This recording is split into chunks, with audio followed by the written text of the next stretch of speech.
All right, everybody, welcome to Better Call Paul. On behalf of Trident Title, Synergy Title, and Performance Title, we have our guest Paul Krasker on today, and we have a couple of our fantastic closers and processors and reps and operations people on here too, because we want to talk a little bit about escrow today. So this is something that is constantly a popular topic. We talk about it all the time, and it's something that gets kind of dealt with on every single file. So really what I wanted to do was just talk to Paul a little bit about the legality of things that involve escrow, and then talk to some of the people that are on the front lines every day dealing with receiving your escrows and cashing them out and getting them moved and all that fun stuff.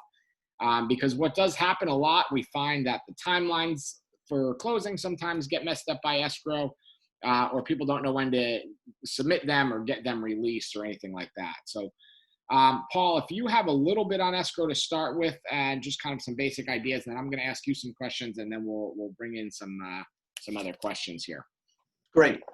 So it's an interesting topic. I'm dealing with an escrow problem today for a file that's supposed to close today, and a realtor took in a personal check for the second deposit, and they got it on Friday, but guess what they forgot to do?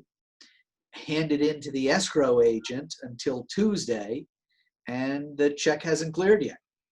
So keep in mind that local checks can take a few days to clear, and checks from out-of-state banks can take even longer.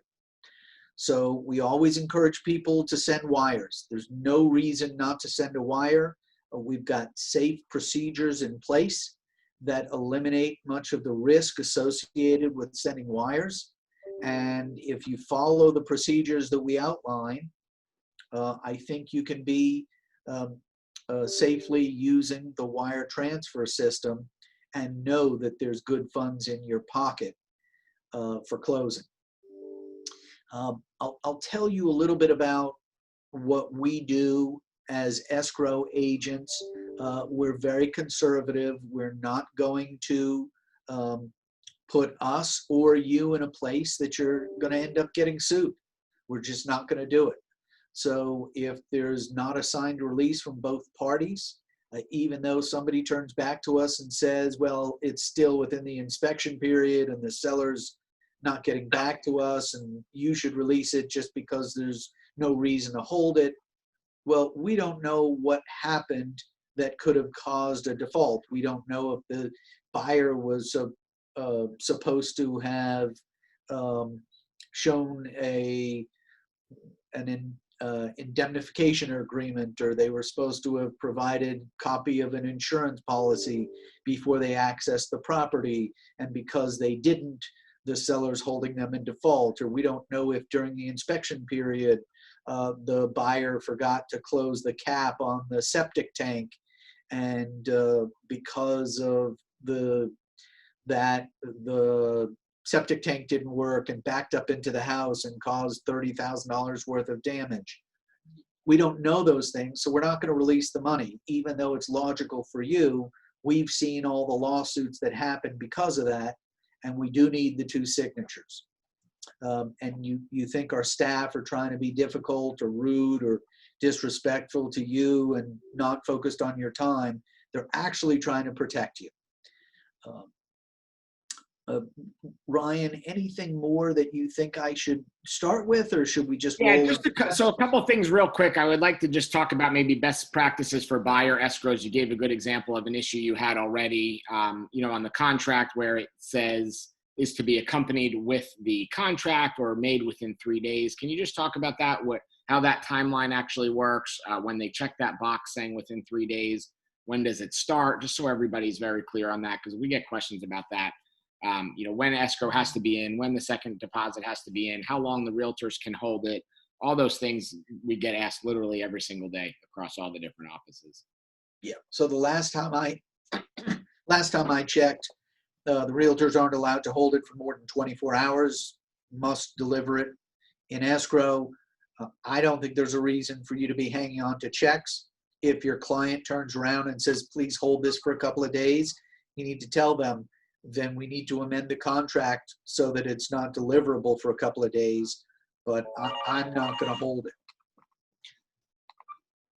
Also, just so everyone's clear on that, if they do not, let's say it says on the contract that within 3 days escrow has to be delivered, what are the repercussions that could happen? I know it doesn't always happen, but what could happen if that doesn't happen? So let's just say they just choose not to. That's a buyer default.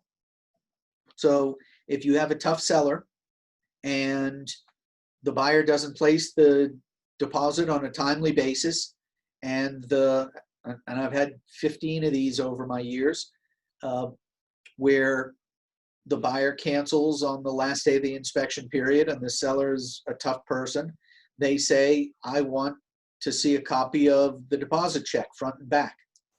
I want to see when it was released. I want to see when it was received. I want to see when it was deposited. I want to make sure the buyer wasn't in default. And if the buyer was in default, the seller says, I'm not releasing your deposit money, period. Please send me dates for mediation. That's required under paragraph 16 of the contract. I'm going to go after that money. Even if the buyer has a right to terminate within the inspection period. I think it's important that all the agents really hear that, because one of the things I hear all the time is like, oh, it's not that big of a deal. They're moving forward anyway, or they're canceling anyway. You know, you're putting money into a contract, and missing those days is really not something that should be taken so lightly as it does.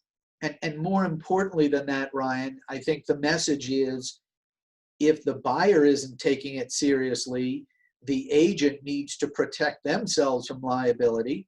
Because if the buyer says, oh, what's the difference? I have 10 days to cancel anyway, they need to shoot out an email or a text that says, no, you're 100% wrong. You are going to be in default under this contract if you don't deliver that to me within 3 days after the effective date. And if you're late and the seller wants to be a jerk, they'll keep your deposit just for that. I would send that out so that nobody ever didn't tell them, period. And as you said, too, one of the big things that we have that is not utilized that much is wire. And just so everybody that is on the call here knows, too, one of the big things that we have coming, it's going to start being available as early as next week for some of us, is mobile deposit. So we have been working with Fidelity nonstop for months now. I know Chrissy and Gab and Deanna and everybody that's a closer and processor has been through rigorous training on this as well. But we're going to be the first one providing this really in the marketplace, safe and secure mobile options where your buyers can get their escrow money in that way as well, to avoid some of these problems. So over the next month or so, you guys are going to be hearing that. We have some classes coming out about that. So definitely just wanted to kind of tease that, because that's something that people have been asking about. And the product that we offer is phenomenal. It's the safest thing out there on the market. I've been on these webinars and trainings with Fidelity pretty much nonstop for a couple of weeks working on this stuff. So great. Going to be pretty cool coming out with that. One person asked the question, does the effective date start the contract timeline, or is it the next day to start for escrow? So whenever all the signatures are received, does that day start, or is that day zero? Well, remember that the effective date is when the last person signs and delivers it to the other side, not just signatures. So upon delivery, that's the effective date, and day one starts the next day after. Got you. And that for escrow, is that 3-day time period, or however many days are written in there? Is that business days, or is that calendar days? And is that affected by holidays or hurricanes or COVID? So let's remember that 3 days, if it were to be signed and delivered today, the third day would be Sunday the 23rd. And the contract says that if any time period ends on a Saturday, Sunday, or legal holiday, it extends into the next business day at 5 p.m. So you would have until the 24th, Monday, at 5 p.m. to get that deposit in. As long as that day is not a bank holiday, correct? Correct. If that day were 2 weeks from now, then it would be Tuesday at 5 p.m. Yep. Perfect. One other question we hear pretty regularly is, I don't know what line it is or paragraph on the contract, but the paragraph that talks about mediation and dispute and signing those things to do with escrow. Is that something you recommend or suggest or not when they do like the listing agreement? Getting Oh, you mean in the listing agreement whether you want to use arbitration? Yes. Yep. Yeah. So it's a question mark. And it really depends. I think you've got to try to read your clients. If they seem like really difficult people and they seem persnickety, then you might want to choose arbitration. It's quicker and it's less expensive to the extent that you don't go back and forth with attorneys and you present your evidence, they present theirs, and a decision will be made.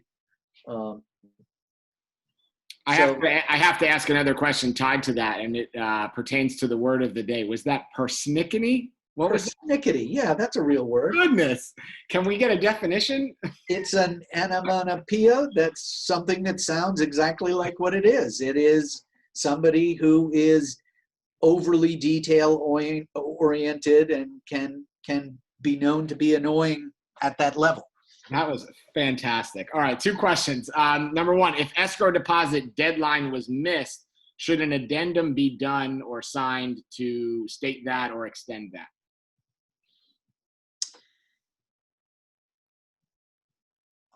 If you can get an addendum signed, that's the best. But sometimes there's a risk that the other side will use that as, no, I'm not allowing your default.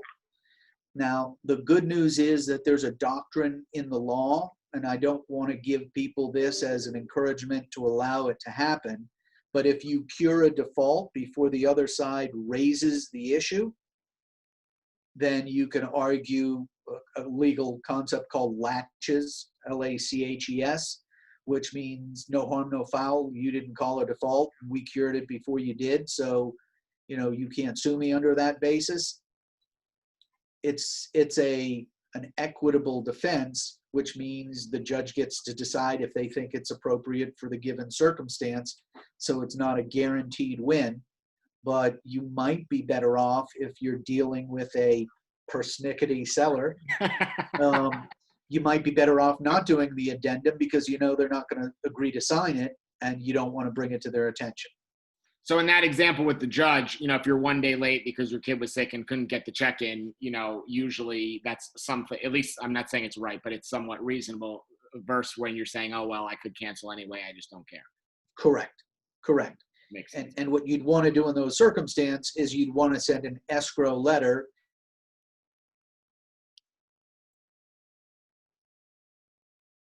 Oh, I lost you. Paul, are you there? Instead, we would just say Trident Title is in receipt of the second deposit, period. Makes sense. Okay, another question. Let's say the escrow was not given within the 3 days. Can the seller turn around and accept a higher or a different offer that has been received since that initial contract has gone under contract? So seller takes contract number 1 at, let's just say, whatever, 200,000, and then the escrow doesn't come in. Can they take a backup or a secondary offer?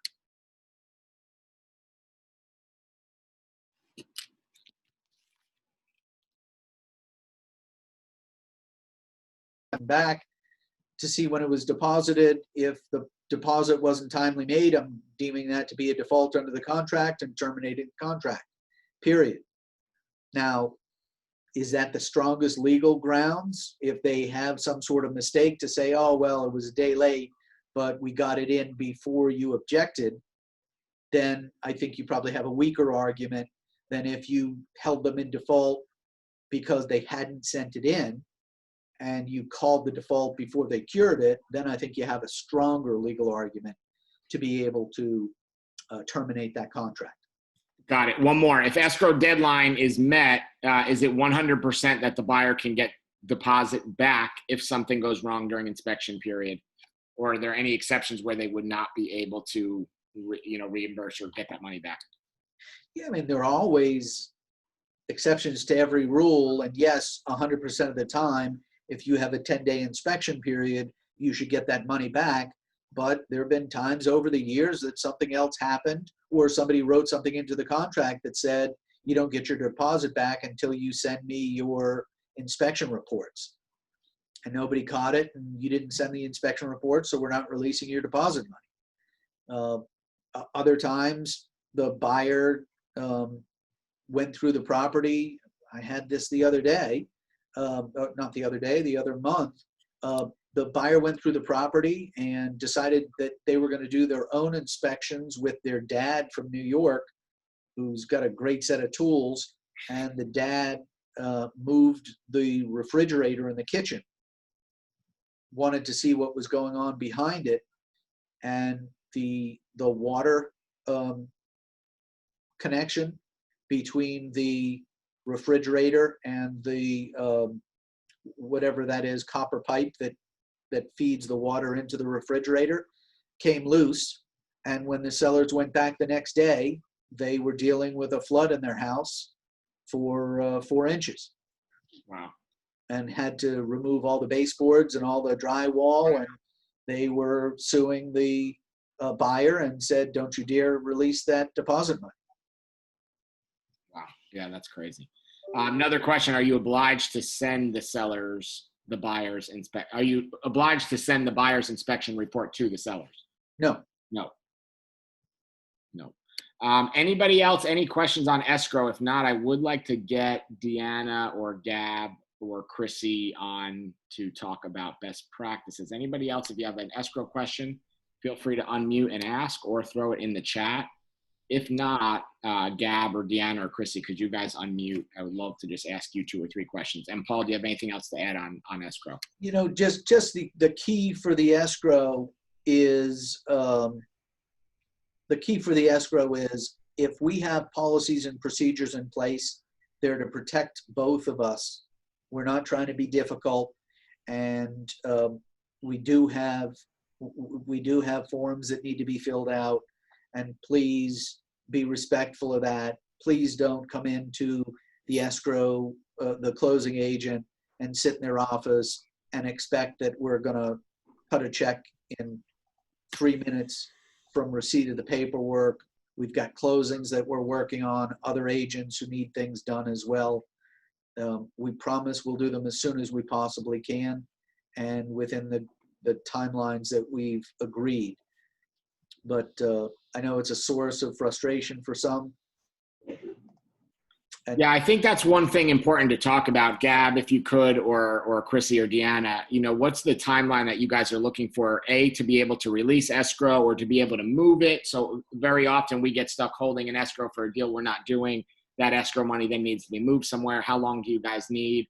And also when we are doing closing and we're receiving escrow, so maybe it's being held somewhere else by the buyer. What are the timelines like with that? Because just like Paul said, often we get people saying, I'm closing today, you need to move the money today. And it's not always that simple.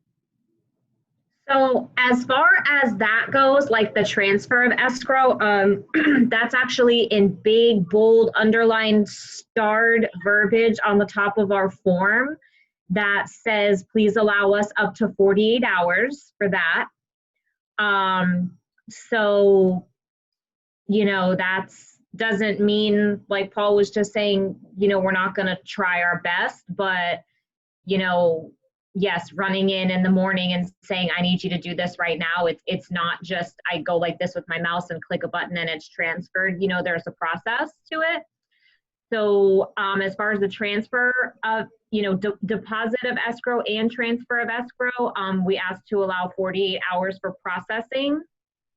And the other timeline to be mindful of is that, and this is also on the escrow only form, it's probably not on the actual title form, but we usually don't run into too big of an issue with it if we're doing title unless something falls apart during inspection. But any form of payment that's not a wire, you don't have to spotlight me. Any form of payment that's not a wire, we have to hold for 10 business days. All right, good. Well, I'm glad you brought that up because that was something I wanted to know. Cashier's checks, those things are not the same as a wire. It's the same as a personal check. So if you got a 30-day closing, it's not an issue. But if somebody were to make their deposit on day 2 and then on day 8 they cancel the contract, it's probably going to be a few days before we can release the money, because we've got to hold that for 10 business days. And that's just because we have to make sure that the funds are legitimate and have cleared our account before we can release them back, because we can't release funds back that we are not 100% sure we have. Yeah. One other thing I want to thank can be canceled and things like that. Yeah. Thank you for that, Gab. I know I kind of put you on the spot here, so thanks for jumping on here and doing this. One other question I wanted to ask you is kind of best procedures with checks coming in, because one thing I hear all the time from all of our branches, Trident, Performance, and Synergy, is that sometimes people just walk in and leave a check at the front desk, or slide it under the door on the weekend when no one's there, or say, hey, did you get my check? What really is the way that it should be done correctly to avoid any, A, the checks getting lost, B, delays, and C, all of us pulling our hair out? The very first step is for the agents to send us the contract and our form. So whether it be the escrow only form or our title order form, depending on, if we're doing the deal or not. And then make sure the buyer writes the address somewhere on the check, because that's a big thing. Somebody will hand us a check and we've got to stand there and make sure that we read it so that we know what file it goes with. But that's pretty much it. I'm super excited about the mobile deposits. I think that's going to be so great. There are going to be requirements, because like our accounting department has certain requirements as far as, the check needs to be from a party to the contract. If your mom writes you a check and you try to turn that in and it doesn't match anyone on the contract, there's a couple more, steps to go through. So just to maybe educate your clients about that. But yeah, the number one thing, the two main things are, please make sure we have the contract and the form, and just make sure that the property address is on the check, because we can't, and I say we can't, and I'm sure some of you are on here going, you've done it for me before, because you know me, I always want to do everything I can for you guys, but we are really not allowed to take money if we don't have a contract, because it's just a big liability for us. Just like Paul's story he was just telling, where as an agent, you hold on to a check and you throw it in your drawer and you forget about it and you don't deposit it. If I take a check from someone and it's sitting in my drawer and 4 days later I still don't have a contract, that's a liability for me to be holding on to that. So it's really, really, really important that we have, the documents before we can take any money. And that's it. It's pretty easy. As long as we have that and you have them write the property address in there. Awesome. Thank you so much for that, Gab. Does anybody have any questions either for Gab or Paul? Someone said you need both sides of the check for the electronic deposit. Yes, you will. We are going to actually be doing a session. One of these sessions next month is going to be all about that. And I have the person that's actually heading it up for all of Fidelity National is actually going to jump on the call with us and go over it and teach and everything. So you guys will get that to present. It will start being available as early as next week. So we'll start seeing that roll out slowly in all of our different branches. Does anybody have any questions for Paul about legality on escrow, or for Gab or Tracy or Deanna or Chrissy or anybody on processes of getting escrow, receiving escrow, releasing escrow, anything like that? I have a question. Go ahead. If we're doing a lease and we only have an offer to lease signed, we don't have the actual lease yet, and I know the lease is required for us to put the escrow check in, what should we do in that situation? CTL is fine. Okay. We just have to have some type of contract, and the CTL is still a contract where both parties are agreeing to draw up a lease, so that's fine. We can take a check with that. Thank you. As long as it's fully executed. All right. Awesome. Anybody else? Another thing, quick, Brian, on the flip side of, we're talking about like holding escrow with us. if you have a deal where the escrow is being held with someone else and we're doing the closing, same thing. Don't forget to respect that. You're on camera, just like. Don't forget to respect that title company's procedures as well, and don't forget to order them to send us the escrow, and they have to reach out to us directly for wire instructions. So if you guys email us and you're like, hey, XYZ title is holding this deposit, please send them wire instructions. We can't really, they need to reach out to us and say, we have this such and such deposit and this amount for this buyer. Can you please send us your wire instructions? So just make sure that you are mindful about making sure that, you know, the buyer's agent is also initiating the escrow transfer if it's closing with us and we're not holding the escrow. Awesome. Thanks. Good point on that. Paul, 2 questions here incoming for you. Number 1, can you get a deposit back if you only provide the termite report to a seller? Again, you don't have to deliver any reports to the seller. If it's an as-is contract and you have 10 days, you don't have to do any reports. You can think about it for 10 days and say, I've decided to cancel. So you don't have to deliver reports. I think this will answer the other one, but I'm going to read it just so it gets answered. Buyers are flying in and writing a contract without seeing the home. Can they get out of the as-is contract if the buyer flies in, sees the home, finds out they don't like it, and doesn't even decide to do the inspection? So same answer, really, right? Same answer. I had a situation, and I'll just accentuate this answer for you. I had a situation where I was representing a seller in the Palm Beach Towers.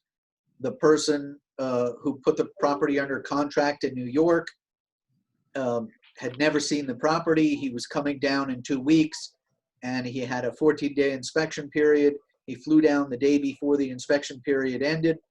He walked in the property, hated it, and canceled the deal. My seller was a real jerk and refused to release the deposit money and said, I don't think that you acted reasonably. You kept my property off the market for 14 days. You never even did an inspection. I said, I'm not representing you in the dispute. You're going to lose. I put it in writing. He found some other lawyer. You could find a lawyer to sue their mother for a nickel. And, you know, he found somebody to take the case. They spent $20,000 in legal fees. They had their trial. The buyer won. And the buyer not only got their deposit money back, but they got their $30,000 back from their lawyer's attorney's fees, because the judge said very clearly there's no obligation for them to have done an inspection report or anything else. They just needed to think about whether they wanted to go forward, and they chose not to, period. As an aside, the seller came back to me afterwards and said, you should have told me this was going to happen. I said, I did. He said, you should have put it in writing. I said, I did.